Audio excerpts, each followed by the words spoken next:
Hello everyone, Jamie Trull here, your favorite CPA and financial literacy coach. And today we're going to talk about a topic that I have not yet talked about on this channel, and that's Dave Ramsey, and specifically Dave Ramsey's advice for small business owners.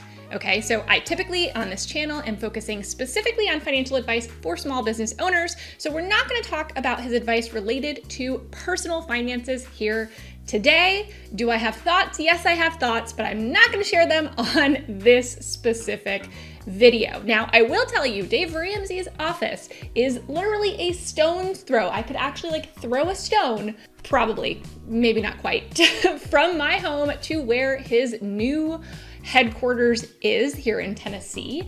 And I have watched Dave Ramsey for a while, and I've read his books, and I'm very aware of his content. And I wanted to specifically talk about this from a business owner perspective because I get a lot of questions from people that follow Dave Ramsey, maybe has helped them get out of debt from a personal standpoint, and they're trying to use those same principles over on the business side. And so that is what we're going to talk about today. So in order to get Dave Ramsey's views on small business finances, we are going to take a look at an article that was in Entrepreneur magazine and is an interview specifically with Dave Ramsey. Now, this article is a few years old, but Dave is nothing if not consistent, and I've looked it up, and these views are pretty much the exact same views he has today. So we're going to take a look at a few of those.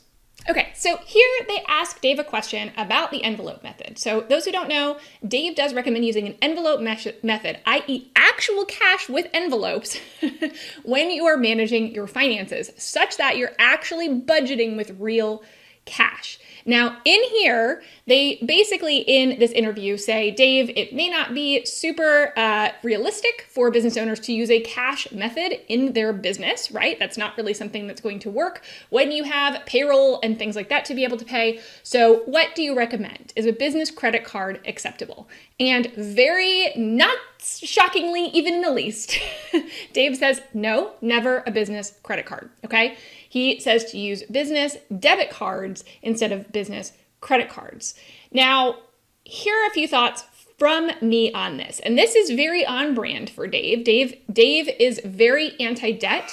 Dave is very anti-credit card. I personally take a little bit more of a nuanced approach. And I think anytime that we get stuck in this always never situation, we are probably shooting ourselves in the foot a little bit. So usually the world is not black and white. It's typically some shade of gray. And I think we have to be aware of ourselves as consumers when we make a decision on whether or not we should have a credit card, both on the personal side and on the business side. But for people who are using it as leverage, as cash flow leverage potentially, or a way to generate cashback points, or a way to have better protections, okay? Your consumer protections are significantly better with a credit card. In fact, you don't really have any with a debit card. So if there's fraud, or if somebody that you purchase from does not deliver on their obligations to you, a credit card gives you a lot more protection. I have had to do chargebacks before for providers who did not provide what they said that they were going to. A lot of people have used those types of protections before. So for me, a business credit card is critical. Also, from a fraud prevention technique, if you get your debit card stolen, it is a whole heck of a hassle, much different than if that happens with a business credit card or a regular credit card. And typically, there's going to be a very simple fraud process to go through. You're going to get a new credit card. You may have to switch over a few things, but it is not having to close down a bank account and reopen one. So overall, I am a proponent of credit cards, especially business credit cards, if they are going to be used responsibly. What does that mean? That means paying them off on a routine basis, probably on auto pay or something like that. I know lots of people that are able to do that in a very responsible way. I think Dave Ramsey likes to paint this broad brush because he knows that some people cannot and will not do that, and therefore he says nobody should do it. And I just totally disagree with that entire way of thinking, because what is right for somebody is not going to be right for every single other person. We are all different. We all have different habits. We all have completely different personalities. We all have different ways of handling money. Instead of taking the broad brush of trust no one and just don't get a business credit card, if you know that you can be responsible with one, and you probably are a person that knows whether you can or you can't, then I think that it is completely fine to have one, and you get the side benefit of building business credit. Now, I know Dave says, who needs credit? But It is 2022, y'all. This is not 1985, okay? It is very hard to do things without credit. And when you build business credit, that can be even better to where you need to. If you need to tap into lines of credit or things like that for various reasons, you will be better able to do that if you build up a business credit score.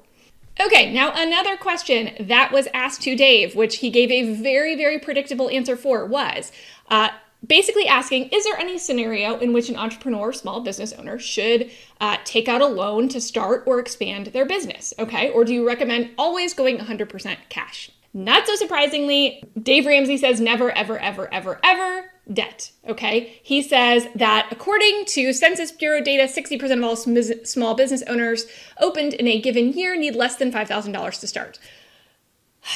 There's a little bit of misleadingness with that, but let's leave that aside for now. But I love that he says a lot of supposedly sophisticated and educated people spend an inordinate amount of time and energy trying to say that debt is good when used properly. Baloney. So he's basically saying even when you use it properly, it's not good, which I just don't understand. I am fairly anti-debt in terms of I don't think that we should be taking on debt to basically overcompensate for problems within our business. And that is oftentimes what happens. I will give Dave that, right? Oftentimes we are taking on debt, not necessarily to invest and expand our business, but to plug holes. Maybe our pricing is wrong. Maybe we're overspending. Maybe we've got to get our cash flow in order, right? Maybe we need better processes. And instead we're just taking on debt to try to put a short-term Band-Aid on something. That's a different story, right? When you're using debt for regular operating expenses, I agree. It's better to figure out what's going wrong, what do you need to fix within your business so that you can operate without day-to-day debt. However, there can be times, and especially in very capital-intensive businesses. I mean, he talks about 60% of businesses needing $5,000 to start, but what that is entailing are a lot of service-based businesses that maybe start from home, right? Or very small businesses like that, not necessarily more capital-intensive businesses. If you're starting a restaurant, you're probably going to take on some debt. If you are doing any number of things that requires assets, there's probably going to be a need for some debt. And especially if you want to expand, right? If you have a proven business model and you are looking to expand, then you're probably going to take on debt, and you can leverage that positively for your business without draining all of your cash. Now, I still recommend that in most cases and for most businesses that they don't spend tomorrow's money and that instead they use yesterday's money. So if you are typically going to be adding money on a regular basis into a separate savings type account that you can later reinvest into your business for these things, that's going to be better, right? You are going to have more freedom in your business, but not every business does that make sense for, right? There are certain businesses that can and do use debt to leverage and to grow.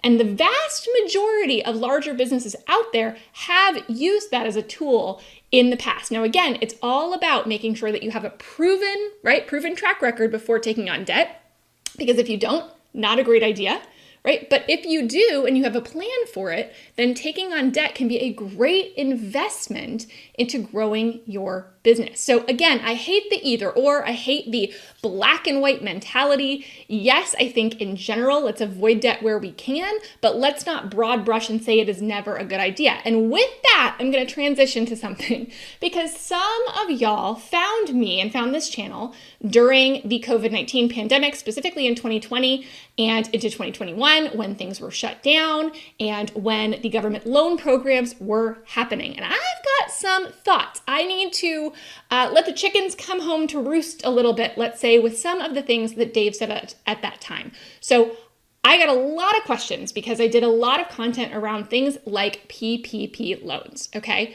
And at the same time that I was yelling from the rooftops, hey, everybody, here's what a PPP loan is, here's how you get it, here's how you get it forgiven, here's how to know the rules, all these things, all this content that I was putting out there to help small business owners that were in an extremely precarious spot, right? They were trying to decide if they had to lay off their staff. They were trying to decide how they were going to pay themselves. Some people were worried about losing their homes at this point in time, okay? We're talking about very small business owners. Most small business owners do not have 9 months to a year of operating expenses to be able to keep running their businesses without revenue coming in, okay? Or with a much reduced revenue coming in. That is just not realistic. Right? So of course you want to have emergency savings. I agree with that, but we're talking about unprecedented situations here where, something different needed to be done. However, Dave Ramsey, because he will not live in the gray, because it's always black and white with that man, right? He was exceedingly adamant against PPP loans. And I'm going to play a little bit just so you can see how adamant he really was about the idea of taking on a PPP loan, even though there were stipulations for how to get it fully forgiven by the U.S. government if used properly. These were Dave's thoughts on it. There's a lot of stuff I don't know anything about. I can't do brain surgery on you. I'm not going to help you with your dental problems.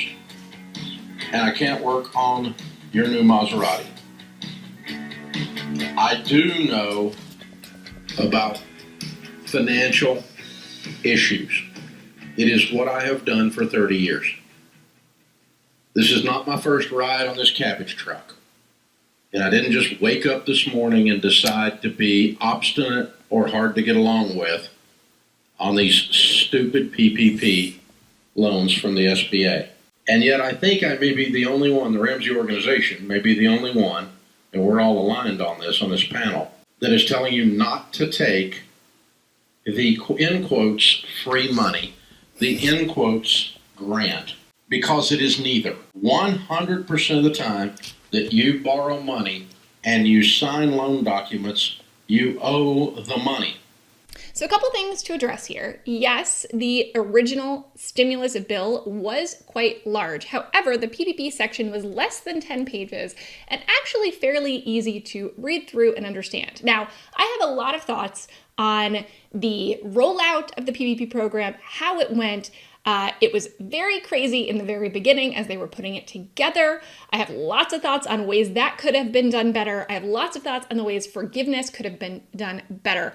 But at the end of the day, right, sitting now in hindsight is 2020, but in 2022, we now know that the vast majority of PPP loans were forgiven. And I think when you think about the number of businesses that were saved by PPP loans, the number of people that were not laid off from their jobs because of PPP loans, the number of people who were able to provide for their families, pay themselves, pay their employees, keep their business from shutting down because of PPP loans, then we can see that actually this was successful. This was a successful program despite all the craziness with the rollout and some things that were maybe not the most efficient and some headaches. At the end of the day, many people were able to save their businesses with that would not otherwise have been able to survive it had it not been for those loans. And my heart goes out to the people. I know people who took the money and then returned it because of what Dave Ramsey said, or what some of the media takes were on this topic. Okay, I know people who decided not to get one entirely by listening to this kind of advice, specifically from Dave Ramsey as someone who holds himself out to be a financial expert. That admittedly was from early on in COVID. So let's see if Dave changed his course later on in the fall, let's say, of that year, to see if he said anything different about PPP loans as things evolved. They came out with the PPP loans. You remember the PPP loans? We're going to give businesses these loans because we told these businesses that they had to shut down because the whole world is going to freaking die, and if you go to a restaurant, you're going to kill your mother. And so you must die at home. And we shut the whole economy down, and everyone's at home sucking their thumb in abject fear, and poverty sets in, and the government comes riding in on a white horse and says, we're going to give you free money. Oh, wait, it's a loan, but it's not really a loan. It'll be a grant because we're going to forgive it as long as you maintain your payroll. I got death threats from some of you morons because I told no one to take out these PPP loans. Stay away from it. It's a trap. Don't step up on the door. They're going to pull the lever. You churches are absolute idiots for taking out a loan from the government as if they're not going to come in and interfere and tell you how to operate and violate your freedom of religion because, oh, it's not a loan, Dave, it's a grant. You're just so naive and you're such a fanatic and you never borrow money. And this is the worst times. These are unprecedented times we have to pivot. Remember unprecedented and pivot? 2 words that we just wore the crap out in April?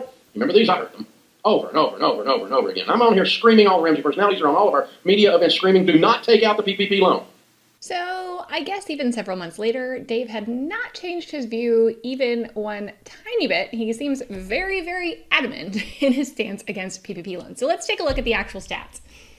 So here you are seeing the actual forgiveness platform lender submission metrics. This is the official report on forgiveness that was from the end of 2021. Now, mind you, not everyone had to have their forgiveness applications in by the end of 2021, so not everyone has. But you can see the stats here that the total loan value, total loaned out, was $791 billion, yes, with a B.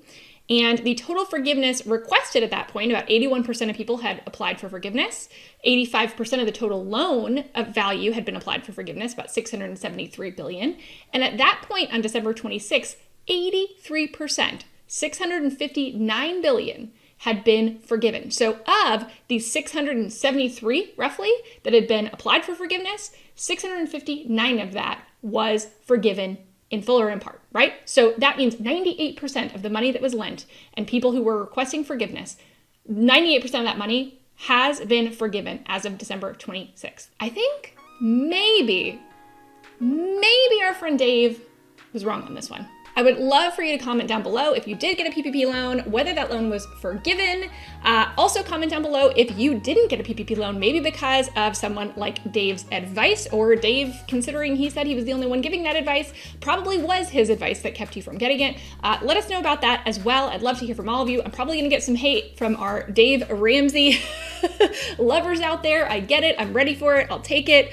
But I do think that it's fairly clear that on this specific issue, Dave was in the wrong this time around. I hope you enjoyed the video, and if you, unlike Dave, do like free money, then I want you to make sure to enter the giveaway that we are currently doing right now. We have a $1,000 grand prize to someone who will win during the month of July 2022. Go to jamietrell.com/giveaway in order to enter, and make sure to like and subscribe.